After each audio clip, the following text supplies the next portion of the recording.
I get into Clare and find a $35 room above the middle pub. They're too small to swing a monkey and fairly stuffy, but with a fan on at night and wholesome $10 pub meals downstairs, they suit me just fine. I have a contact to meet in Clare who may well be able to help me get work with the local wineries.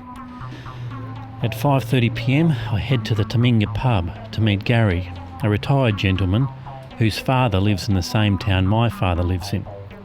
I met Gary at an Ararat pub and we decided to catch up when I was in town. When I arrive at the Tamina, I'm made aware it has a fairly elaborate seating protocol, dictating where regulars sit at given times and on given days. Seat 1, for example, is Gary's seat. Seat 2 is Nappa's seat, unless Rowley is present. Seat 3 is primarily undesignated, except for on Wednesdays, when it's used by Smokey. This list covers all 13 spots in the bar and is very specific with regard to times. Gary's seat, for example, is reserved from 5:37pm till 7:15pm, with the stipulation that Gary may return for one drink around 9:30pm after a meal, so potential patrons take heed. I have with me a list of all the wineries in the region, and with Gary's suggestions narrow that list down to the ones he believes would be worth connecting with regard to getting a video made. No, not them, they've gone broke. Unfortunately, Aussie pub culture is dying off.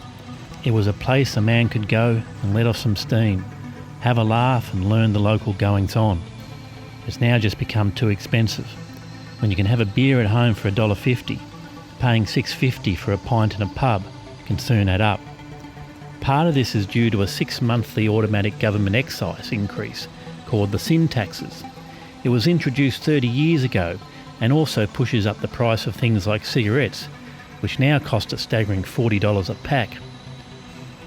I think it is also a cultural change. I recently did an inner-city pub crawl in Melbourne with a mate, and apart from the iconic Young and Jacksons, most of the other old classic pubs had been restyled into restaurants. If a man hasn't made his money by 50, he'll die a pauper, said an 86-year-old with beetroot red skin and wispy pure white hair. I thought to myself, if you reach 86 and can still have Friday night beers with a few friends, you have riches more than King Solomon's mines. The next morning I get up and do a bit of maintenance on the Doctor. I'd fitted a new performance exhaust on the bike before leaving, and I'd noticed earlier that the header bolts were coming loose. But I found when I tightened them, the pipe would then touch the frame of the bike. I tried to rectify the problem by adding 3 washers to the middle connecting bolt, but it seemed no matter how many adjustments I made, when all bolts were tightened, the pipe touched the frame. I tried to buy all Australian manufactured parts when modifying my bike, even though in some cases it meant paying 3 to 5 times more. I thought it would be an interesting exercise to see how they perform, and fitting for such a journey around my own country. Australia is actually the 4th most expensive country in the world, behind Switzerland, Norway and Bermuda, but also has the highest minimum wage in the developed world, pipping out New Zealand, Canada, the UK and the US. I suppose it all evens out in the end for those who have full-time work. I then took up office upstairs at the pub. I love the carpet in these old places, pubs and casinos. Somewhere in the world there is a carpet designer tripping out on acid, turning out these lurid psychedelic patterns. I decide to forsake email this time and go straight to the phone. I ring those wineries on my list, suggested by Gary, and try and get a contact name for their marketing manager. In the end, they still ask me to send an email with some examples of my work. Oh boy, technology can be a wonderful thing, giving us access to people and ideas around the world, but there is nothing like personal contact, in friendship, in business. Seeing the face of those we are talking to, judging their reactions, their non-verbal cues. I've got to find a way to meet these people face to face. It's the only way I can sell them the idea of doing a video, right now. For lunch I decided to try a local delicacy, Saltbush lamb. Apparently, the meat of sheep that graze on the local saltbush plants of the dry marginal interior have a unique taste. So I purchase a few chops and head off to a public barbecue in a local park. I was fully prepared with salt and pepper I'd borrowed from the hotel I was staying at. I cooked the chops and let them rest for a few minutes. They were nice lamb chops, but I can't say I noticed any difference in taste. I decided to visit a few wineries and get an idea of the local varietals.